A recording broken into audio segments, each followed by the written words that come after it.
8항 선택의 작정. 다양한 선택의 작정이 있는 것이 아니라 옛 언약과 새 언약 아래에서 똑같이 구원받을 모든 사람에 대한 단 하나의 동일한 작정이 있다.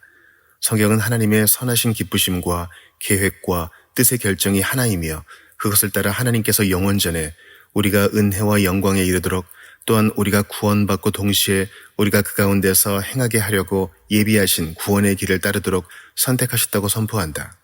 9항, 미리 내다보신 믿음에 기초하지 않은 선택. 이 선택은 미리 내다보신 믿음, 믿음의 순종, 거룩함, 기타 사람에게 있는 어떤 선한 자질이나 기질에 선택받기 위해 필요한 선수 요건이나 원인 또는 조건으로서 기초한 것이 아니다. 오히려 사람이 믿음을 가지도록 그리고 믿음에서 나온 순종을 하도록 거룩하도록 등을 위해 선택되었다. 따라서 선택은 모든 구원의 선의 원천이며 선택에서 믿음과 거룩함과 다른 구원의 은사들 그리고 최종적으로 영생 자체가 선택의 열매와 효과로 흘러나온다. 이는 사도의 증거와 같다. 곧 창세전에 그리스도 안에서 우리를 택하사 우리로 사랑 안에서 그 앞에 거룩하고 흠이 없게 하시려고 이지 그렇기 때문에 택하신 것이 아니다. 10항, 하나님의 기쁘신 뜻에 기초한 선택. 하나님의 선하신 기쁘심이 은혜로운 선택의 유일한 원인이다. 이 선하신 기쁘심은 하나님께서 사람의 모든 가능한 자질이나 행위 가운데 어떤 것을 구원의 조건으로 정하시는 것에 있지 않고 오히려 하나님께서 공통된 죄인의 무리 가운데 특정한 사람들을 자기 백성으로 삼으시는 것에 있다. 이는 성경에 기록된 대로 그 자식들이 아직 나지도 아니하고 무슨 선이나 악을 행하지 아니한 때에 리브가에게 이르시되 큰 자가 어린 자를 섬기리라 하셨나니 기록된 바 내가 야곱은 사랑하고 에서는 미워하였다 하심과 같으니라. 또한 영생을 주시기로 작정된 자는 다 믿더라. 11항, 변하지 않는 선택. 하나님 자신께서 지극히 지혜로우시고 일정하시고 전지하시고 전능하시기 때문에 하나님께서 하신 선택은 결코 중단되거나 변경되거나 폐지되거나 철회되지 않는다. 택하신 자들은 버리심을 받지 않으며 그 수가 줄지 않는다. 첫째 교리의 8에서 11항이 말하는 바를 이해하기 위해서는 아르미니우스 주의자가 가르쳤고 가르치고 있는 것이 무엇인지를 먼저 알아야 합니다. 이를 위해 우리는 오류 논박, 특히 2번을 먼저 보는 것이 유익합니다. 선택과 유기에 대한 참된 교리를 설명한 후 총회는 다음과 같은 오류의 가르침을 거부했습니다. 영생으로의 선택에는 여러 종류가 있다. 일반적이고 불확정적인 선택과 특정하고 확정적인 선택이 있다. 또한 후자에는 불완전하며 철회될 수 있고 확정적이지 않으며 조건적인 선택이 있고 또 완전하며 철회될 수 없고 확정적이며 무조건적인 선택이 있다. 이와 비슷하게 믿도록 택하심이 하나 있고 구원받도록 택하심이 또 있다. 그래서 구원받는 확정적 선택은 아니지만 의롭다 하는 믿음을 주시는 선택이 있을 수 있다. 그러고는 매우 중요한 진술이 나옵니다. 이것은 사람 마음의 망상이 성경과 상관없이 꾀를 낸 것이며 아르미니우스 주의자들은 선택 교리에 대해 많은 구별을 만들어냈습니다. 아르미니우스 주의자들에 따르면 여러 종류의 선택이 있습니다. 이 이성주의적 구별은 선택에서 어쨌든 인간의 역할을 위한 자리를 만들어내려는 목적이 있습니다. 여기에 대해 도르트 신조가 다루는 주제는 다음과 같습니다. 사람 안에 하나님께서 고려하실 만한 그런 것, 또한 그것에 근거해서 하나님께서 다른 이보다 특별히 그 사람을 선택하셔야 하는 그런 것, 하나님께서 살피시는 어떤 선한 자질, 하나님께서 가치를 무시하실 수 없는 어떤 것이 있는가? 이 질문에 대한 아르미니우스 주의자의 답은 긍정적입니다. 아르미니우스 주의자들은 그렇다. 하나님께서는 영원전에 이미 누가 복음을 믿을지를 아셨고 그런 이유로 오직 믿는 자만이 구원을 받을 수 있는 것이다. 하지만 이것이 믿는 자들이 구원을 받는다는 것을 반드시 보장하지는 않는다. 왜냐하면 처음에 믿었다가 나중에 떨어져 나가는 사람이 많이 있기 때문이며 역사가 그것을 증명하고 경험이 그것을 가르쳐준다. 많은 사람이 한동안 달려가는 듯 보이다가는 배반한다고 말합니다.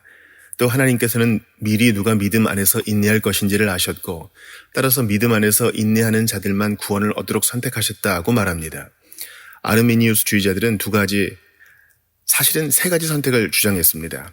첫 번째 선택은 복음을 믿는 사람만이 구원을 받을 것이라는 일반적인 작정입니다.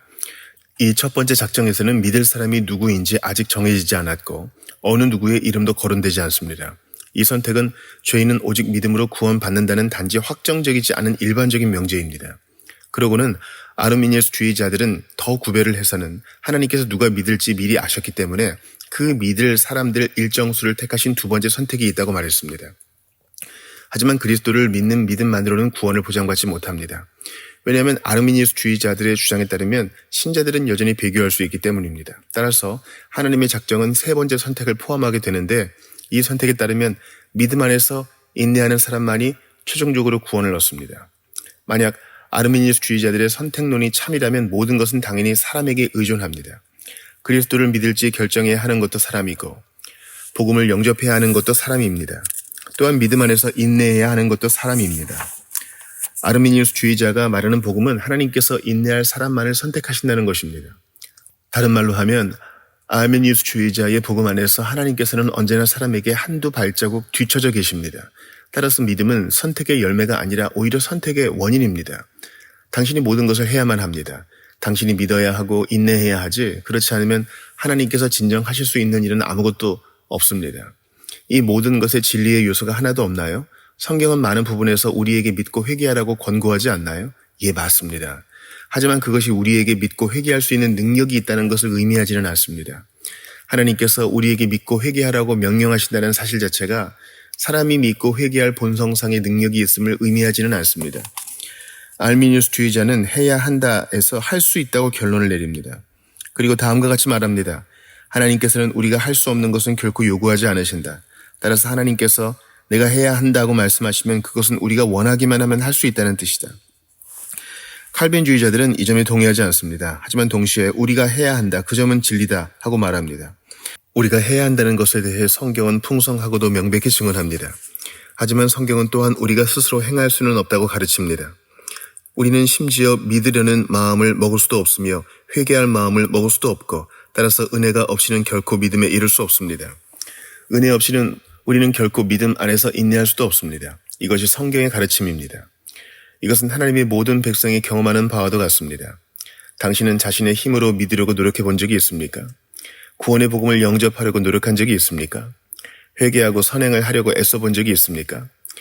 차가운 마음을 뜨겁게 하려고 당신의 구원에 대해 무관심한 마음을 영혼에 대해 깊이 고민하는 마음으로 죄를 사랑하는 마음에서 죄를 증오하는 마음으로 세상의 즐거움을 쫓으려는 마음을 그 즐거움을 피해 도망가는 마음으로 바꾸기 위해 진정 노력해 본 적이 있습니까? 물론 당신은 죄의 결과를 두려워하기 때문에 잠깐 죄를 겨우겨우 버리는 것이 가능합니다.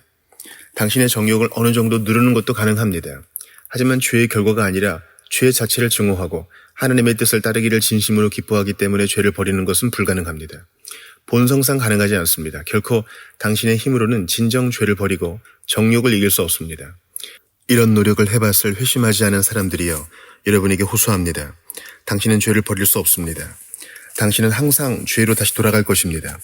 왜냐하면 이것은 뭔가를 끊는 문제가 아니고 몇몇 특정한 죄를 짓고 안 짓고의 문제가 아니며 여기저기 작은 나쁜 습관을 버리는 문제가 아니라 오히려 당신 마음의 문제이기 때문입니다. 당신 마음의 전적인 경향과 성향은 늘 죄를 향하고 있습니다. 구원받은 사람들은 자신의 힘으로 죄를 증오하고 버리는 것이 완전히 소망 없는 것임을 곧 알게 됩니다. 구원받은 사람들은 나를 이끌어 돌이키소서 그리하시면 내가 돌아오겠나이다 하고 부르짖는 법을 배웁니다. 또한 자신이 하나님께서 명하시는 것을 해야 한다는 것을 압니다. 그래서 하나님께서 자신에게 회개와 믿음을 요구하실 때 그 요구가 정당하다는 것을 인정합니다.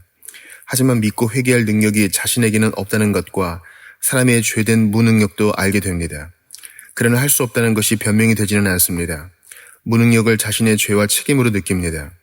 무능력을 자신의 죄와 책임으로 느끼는 사람들은 사람을 자신에게 도로 던져 넣는 아르미니우스주의자의 복음에서 결코 아무 도움도 받을 수 없습니다.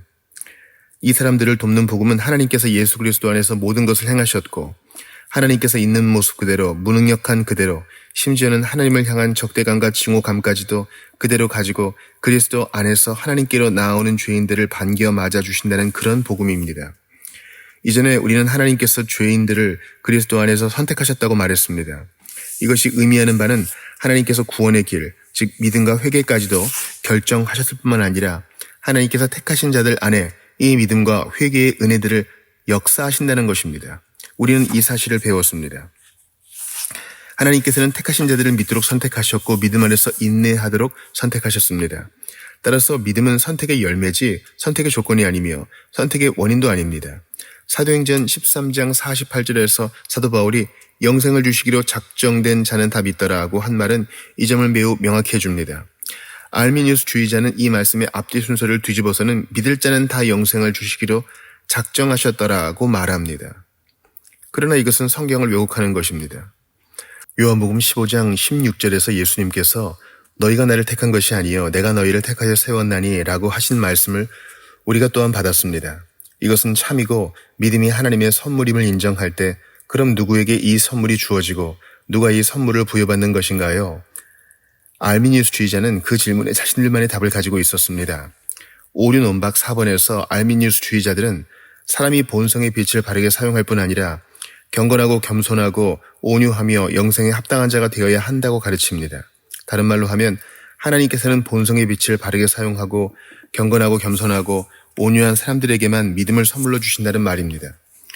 여기서 우리는 오래된 오류를 또 만납니다. 하나님께서 사람에게 믿음을 선물로 주시기 위해 고려하셔야 하는 어떤 것이 그 사람 안에 분명히 있어야 한다는 주장입니다. 마치 성경이 다음과 같이 말하지 않는 것처럼 말입니다. 의인은 없나니 하나도 없으며 깨닫는 자도 없고 하나님을 찾는 자도 없고 다 치우쳐 함께 무익하게 되고 선을 행하는 자는 없나니 하나도 없도다.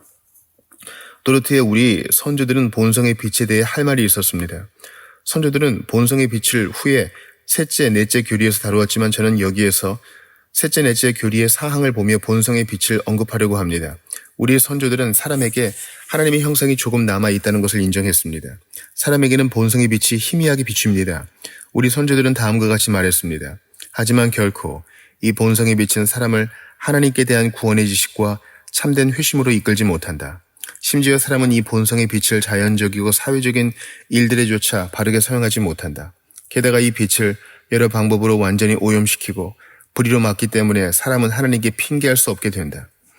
사람에게는 본성의 빛이 조금 있습니다. 하지만 본성의 빛을 바르게 사용하지 않습니다. 사람은 자신이 가지고 있는 그 희미한 빛을 억누르며 불의함으로 그 빛을 막습니다. 사람은 경건하지 않습니다. 오히려 사악합니다. 사람은 겸손하지 않습니다. 거만합니다.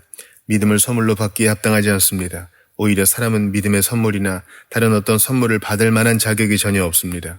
그러하기에 우리 안에서 어떤 근거도 찾기를 포기합시다. 당신은 이렇게 묻습니다. 이 부분에서 우리가 빠질 수 있는 위험이 있나요? 우리는 개혁주의자이고 값없는 주권적 은혜의 교리를 사랑하는데요. 예, 우리 역시 주의해야 할 위험이 있습니다. 왜냐하면 우리가 비록 개혁주의자라 할지라도 우리 마음 안에는 알미니우스주의자가 살고 있기 때문입니다. 우리 마음속은 우리가 겉으로 알미니우스주의자라 부르는 사람들과 다를 바 없는 알미니우스주의자입니다. 사실 가장 순수하고 가장 오염되지 않은 칼빈주의자라고 주장하는 사람들이 바로 여기서 종종 넘어진다는 점은 정말 아이러니입니다. 저는 율법을 행하는 것과 죄와 죄책을 알고 죄에 대한 하나님의 유죄 판결과 이에 따른 통회를 경험할 것을 너무 강조한 나머지 사람들을 도로 자신들에게 던져놓는 사람들을 말하고 있습니다. 개혁주의자라 할지라도 마음속에 알미니우스주의자가 살고 있는 사람들은 알미니우스주의자들이 하듯 사람들을 자신 안에 가둡니다. 물론 개혁주의자라 할지라도 마음속에 알미니우스주의자가 살고 있는 사람들이 그것을 의도하지는 않았지만 그것은 결국 그 사람들이 만들어내는 결과물입니다. 칼빈주의자라 생각하지만 사실은 알미니우스주의자 같은 일을 하는 사람들은 사람들로 하여금 그리스도께 가서 그리스도께서 주신 약속을 의지에 간청하기 전에 자신 안에서 어떤 자격을 먼저 찾도록 합니다. 우리는 모두 이런 일을 자주 한다고 저는 확신합니다. 언제 우리가 그랬나요? 하고 물을 것입니다. 우리는 내가 내 죄를 조금 더 애통해 하면, 내가 내 범죄함으로 말미암아 더 많이 운다면, 내가 내 자신을 더욱 낮춘다면, 내가 한다면, 그리고 만약 내가 그런 것을 내 안에 느낀다면, 그러면 나는 주님께 가서 주님의 자비를 구할 소망이 있어. 그때 나는 지금의 나보다 더 가치가 있고 구원은 또한 나의 것이야 하고 말합니다. 제 말을 오해하지 마십시오. 저는 지금 경험이 전혀 필요 없는 것처럼 예를 들면 우리 죄에 대한 하나님의 유죄 판결을 알고 인정하고 그로 말미암아 통회하는 것이 쓸데없는 것인 듯 경험을 반대하는 설교를 하는 것이 아닙니다. 그런 경험들은 반드시 있어야 하며 그것들을 경험하지 않고는 아무도 구원받을 수 없습니다. 하지만 우리는 그런 경험이 차지해야 할 위치와 기능을 바르게 이해해야 합니다. 하나님께서 택하신 자들이 경험하는 종교적 체험들은 선택의 조건이 아닙니다. 오히려 종교적 체험들은 선택의 열매입니다. 당신의 열매들, 예를 들면 죄에 대한 슬픔, 겸손, 하나님 앞에 정직하고 진실한 마음 같은 것을 맺기를 원한다면 그때 당신이 해야 하는 질문은 어디서 이런 것들을 얻을 수 있나요? 입니다. 열매들을 제 자신 안에서 얻고 제 자신이 그런 것들을 만들어내야 하나요? 아니면 다른 곳에서 얻어야 하나요? 오직 후자가 옳은 답입니다. 당신은 그런 선택의 열매들을 오직 그리스도 안에서만 얻을 수 있습니다. 오직 주 예수님께로 도망가는 것, 어떤 자격이나 조건을 갖추지 않고 오직 있는 그대로 예수님께 달려가는 것이 믿음을 발휘하는 것입니다. 오직 예수님께 당신의 필요를 도와달라고 부르짖을 때만 주 예수님께서는 당신에게 필요한 것들을 주실 것입니다. 당신은 자신을 보는 대로 그렇게 열매 없는 자로 황폐한 자로 주님께 갈 수 있습니다. 그게 바로 나예요. 나는 그런 경건함도 없고 겸손도 없고 죄를 깊이 통회함도 없어요. 그것이 바로 내가 주님께로 감히 가지 못하는 이유예요. 아무것도 없는 내가 주님께 가는 것이 주제넘는 행동일까 두려워요. 내가 누구기에 감히 이렇게 온갖 그릇된 것으로 가득 찬 차갑고 세속적인 마음으로 주님께 갈 수 있겠어요? 이렇게 말하는 분이 있습니까? 내 친구여, 복음은 주님께서 당신을 환영해 주실 것이라고 말합니다. 주님께서 가장 반가이 맞아주실 사람이 바로 당신이라고 말합니다.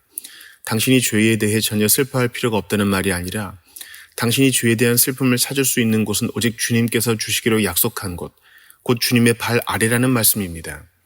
당신 마음 안에 있는 알미니우스주의자는 당신이 이런 것들을 만들어내야 한다고 말합니다. 당신 스스로 그런 감정을 만들어내려고 몇 번이고 애써야 하며 어느 정도의 겸손을 이루어내야지만 주님께서 받아주실 것이라 말합니다.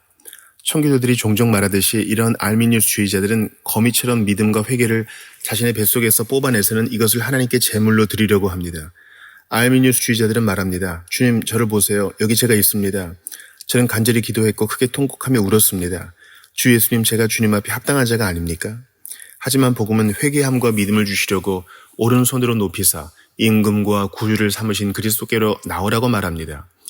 이는 오직 우리가 스스로 회개함과 믿음을 만들어내는 것에 아무 소망이 없음을 볼 때만, 그리고 숱한 노력 끝에 하나님을 기쁘시게 할 어떤 것도 만들어낼 수 없다는 것을 알게 될 때만 우리는 우리가 하나님의 자비에 합당한 대상임을 알게 됩니다.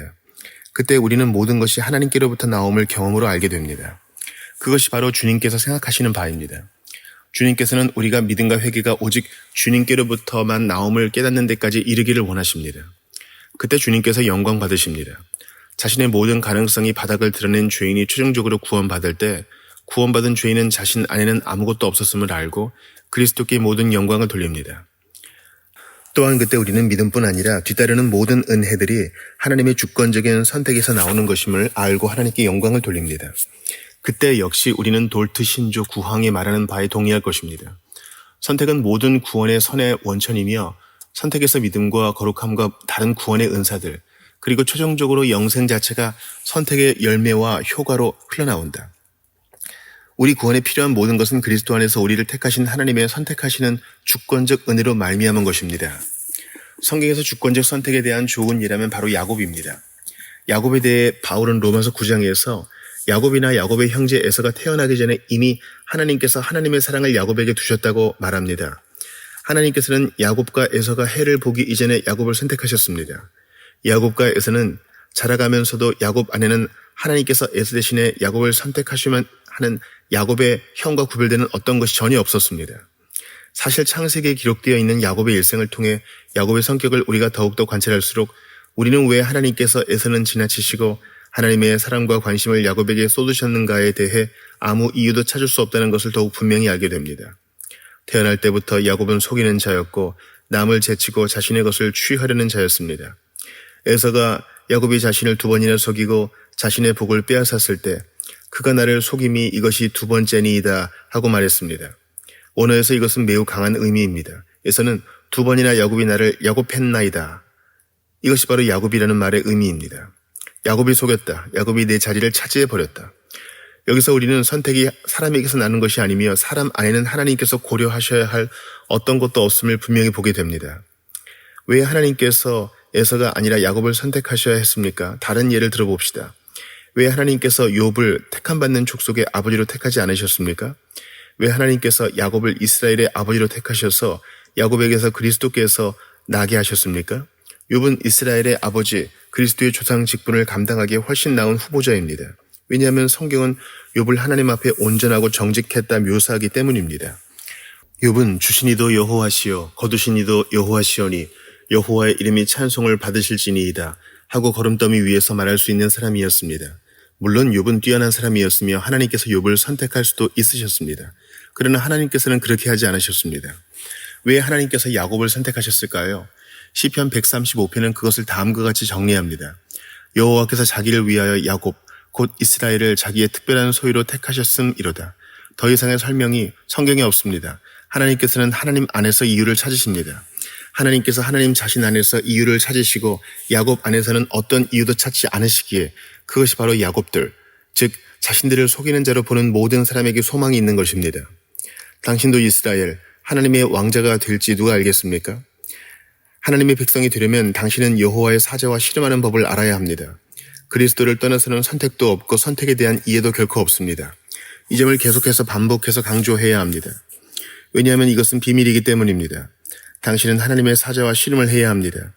그리스도께서 당신을 떠나시게 하면 안 되고 야곱처럼 외쳐야 합니다. 당신이 내게 축복하지 아니하면 가게 하지 아니하겠나이다. 다시금 우리는 우리 구원의 유일한 터이신 예수 그리스도께로 향하게 됩니다. 구원은 다른 어느 곳에도 없습니다. 천하 사람 중에 구원을 받을 만한 다른 이름을 우리에게 주신 일이 없기 때문입니다. 하나님께서는 죄인 안에서는 어떤 가치도 찾지 않으십니다. 당신은 당신 안에서 어떤 선도 찾을 수 없고 하나님께서도 그러하십니다. 더욱이 하나님께서는 당신의 마음을 당신보다도 훨씬 잘 읽으십니다. 당신이 당신 자신 안을 파기 시작한 것보다 훨씬 더 전에 하나님께서는 거기에서는 아무것도 찾을 것이 없다는 것을 아셨습니다. 따라서 하나님께서는 자신의 아들 안에서 가치를 찾기를 기뻐하셨습니다. 그리고 그리스도께서는 그 가치를 만들어내셨습니다. 그리스도께서는 하나님의 율법에 대한 순종을 이루셨고 사람의 죄에 대한 값을 하나님께 지불하셨습니다. 그리스도께서 우리의 구원에 필요한 모든 것을 공로로 얻으셨습니다. 그리스도께서 그 모든 것을 행하셨습니다. 당신이 그리스도께서 모두 이루신 것들을 보고 또 그것을 이해하기 시작할 때 구원은 정말 쉬운 것이 됩니다. 제 말뜻을 이해하겠습니까? 우리가 비록 아무리 작은 것이라 하더라도 뭔가를 구원의 과정에 이바지하려고 애쓰는 한 우리에게는 구원받을 아무런 소망도 없습니다. 우리는 이 교훈을 얻기가 얼마나 힘든가요? 이것은 우리가 비록 주님을 안다 하더라도 배우고 또 배워야 하는 교훈입니다. 우리는 자신을 구원해내는 것이 불가능하다는 것을 알았고 구원이 오직 그리스도 안에만 있다는 것을 알았다 하더라도 우리는 여전히 자주 자신에게 다시 떨어집니다. 우리는 오직 주권적인 선택의 은혜로 구원받았다는 것을 일생 점점 더 알아가는 것이 매우 중요합니다. 양심이 죄로 말미암아 자신을 몇 번이고 되풀이해서 고소하고 자신 안에는 아무 선이 없다는 것을 알게 된 사람에게 선택교리는 최고의 교리입니다. 자신 안에 아무 선이 없다는 것을 알게 된 사람들은 자신의 죄가 구원의 장애물이 아니라는 것을 점점 더 잘 알게 됩니다. 죄가 아무리 크다 하더라도 구원받는 데 걸림돌이 되지 않습니다. 저는 이 말이 위험한 말이라는 것을 잘 압니다. 그리고 당신이 제 말씀을 바르게 이해하기를 빕니다. 하지만 우리가 큰 죄인이냐 작은 죄인이냐 이런 말을 쓸 수 있다면 이런 것은 사실 아무 차이가 없습니다. 모든 죄인은 하나님 보시기에 같은 수준입니다. 죄인들은 모두 저주 아래에 있습니다. 모두가 하나님 보시기에 정죄받았기에 죄인들은 모두 같은 자리에 서 있습니다. 이것은 우리를 매우 겸손하게 합니다. 그리고 우리를 겸손하게 하는 것이 바로 선택교리가 의도하는 바입니다. 선택교리는 우리로 하여금 주여 저는 하나님을 두려워하지 않는 세상의 죄인들과 똑같이 간음자와 똑같이 세리와 똑같이 사회의 쓰레기와 똑같이 지옥에 떨어지기에 합당한 자유옵니다. 저는 그 사람들보다 나은 것이 전혀 없나이다 하고 고백하게 됩니다. 이 엄청난 주권적인 선택교리가 당신으로 하여금 하나님 앞에 무릎 꿇도록 이끌었습니까? 당신은 세리의 기도를 드린 적이 있습니까? 하나님이여 불쌍히 여기소서. 가슴을 치며 마음으로 세리의 기도를 하는 사람은 자신이 전혀 불쌍히 여기심을 받을 자격이 없다는 것을 잘 알고 있습니다. 하지만 동시에 가슴을 치며 마음으로 기도를 하는 자들은 하나님의 선택하시는 은혜로 말미암아 주님께는 자비와 죄의 용서함이 있다는 것도 압니다. 주께서 당신의 분깃이심과 당신이 주님께서 영원한 구원으로 선택하신 자들 중 한 명이라는 것을 바른 근거로 믿는 당신이여 기뻐하십시오. 그리스도께서는 제자들에게 너희 이름이 하늘에 기록된 것으로 기뻐하라고 말씀하셨습니다. 그것이 어떻게 가능한가요? 그토록 많은 죄, 그토록 많은 의심과 두려움, 그토록 많은 불신실함이 제 안에 있는데 어떻게 기뻐할 수 있나요? 하고 말할지 모릅니다. 앞날을 생각하고 또 과거 삶의 흔적을 돌아보면 보이는 대적의 수많은 공격과 신자의 삶 속에 있는 수많은 어려움 속에서 당신은 낙담할 것입니다. 아마 당신은 주여 제가 어떻게 끝까지 해낼 수 있겠나이까? 제가 어떻게 인내하겠나이까? 주여 제 힘으로는 해낼 수 없습니다. 저는 사탄의 손에 언젠가는 멸망하고 말 것입니다. 하고 말할지도 모릅니다. 하지만 당신의 눈을 주 예수님께 고정한다면 당신은 결승점에 도달할 수 있습니다. 하나님께서 생명책과 하나님의 손바닥에 하나님의 백성의 이름을 적으셨기에 하나님의 백성은 멸망할 수 없습니다. 하나님께서 자신의 손을 보실 때마다 자신의 백성을 보십니다. 우리는 변하지 않는 선택이 있기에 우리의 구원은 확고하고 안전하다고 믿고 고백합니다. 우리는 알미니우스주의자의 삼중 선택의 구조에 대해서는 아니다 하고 말합니다. 우리는 오직 하나의 선택만이 있으며 그것은 변하지 않는 선택이라고 말합니다. 이 변하지 않는 선택에 따르면 견인하는 것은 우리의 노력이나 분투함에 달려있지 않습니다. 만약 우리의 노력에 달려있다면 다윗과 베드로는 지금 지옥에 있을 것입니다. 만약 우리의 분투함에 달려있다면 아무도 구원받지 못합니다. 왜냐하면 매일 하나님께서 우리를 하나님의 책에서 지워버릴 수없이 많은 이유를 찾으실 수 있기 때문이며 우리는 매일같이 우리가 끝까지 갈 수 있을지를 의심하기 때문입니다. 하지만 우리는 하나님을 믿습니다. 하나님의 특별한 소유들을 영생으로 선택하신 하나님께서 우리를 결코 떠나지 않으실 것이라고 우리는 굳게 믿습니다. 베드로 사도는 우리의 부르심과 택하심을 굳게 하라고 말합니다. 이 말은 우리가 선택의 확실함에 대해 확신을 얻을 수 있다는 말입니다. 이 점은 다음에 선택의 열매들을 볼 때 다룰 것입니다. 그래도 지금 이 말은 하겠습니다. 당신이 주 예수님을 사랑하고 주 예수님을 믿으며 선한 양심으로 하늘에 계신 하나님을 증인으로 호소하면서 주여 제 안에는 아무것도 없음을 아오며 앞으로도 제 안에는 아무것도 없을 것임을 아옵나이다. 하지만 주께서 저의 유일한 소망이시나이다. 주님의 보혈과 주님의 의로움이 저의 유일한 소망이시나이다 하고 말할 수 있다면 당신은 하나님께서 택하신 자 중 한 사람입니다. 그런 말은 자연인의 입에서는 더더욱 진심에서 나올 수 없는 말입니다. 이것이 바로 하나님께서 행하신 일의 열매입니다. 그러므로 당신은 하나님께서 택하신 자 중 한 사람입니다. 절대 의심하지 마십시오. 의심은 하나님을 영어롭게 하는 것이 아닙니다. 언젠가 당신도 모든 택함받은 자와 함께 아무런 티나 주름 잡힌 것 없이 거룩하고 흠없이 하나님 앞에 서 있을 것이란 사실을 믿으십시오. 지금 당신은 당신이 과연 인내할 수 있을지 종종 불안해하며 한숨 지을지 모릅니다. 하지만 하나님께서 말씀하십니다. 두려워하지 말라. 내가 끝까지 인내할 것이라. 이는 내가 영원한 사랑으로 너를 사랑하며 인자함으로 너를 이끌었기 때문이니라. 그러니 나 여호와가 반드시 너로 하여금 황금 강가에 도달하도록 하겠노라. 나 여호와가 너를 떠나지도 아니하겠고 너를 버리지도 아니하겠노라. 하나님의 백성은 이 사실을 알고 믿으며 다윗과 함께 찬양합니다. 주께서 제 안에 시작하신 일을 주님의 은혜로 완전히 이루시리이다. 할렐루야.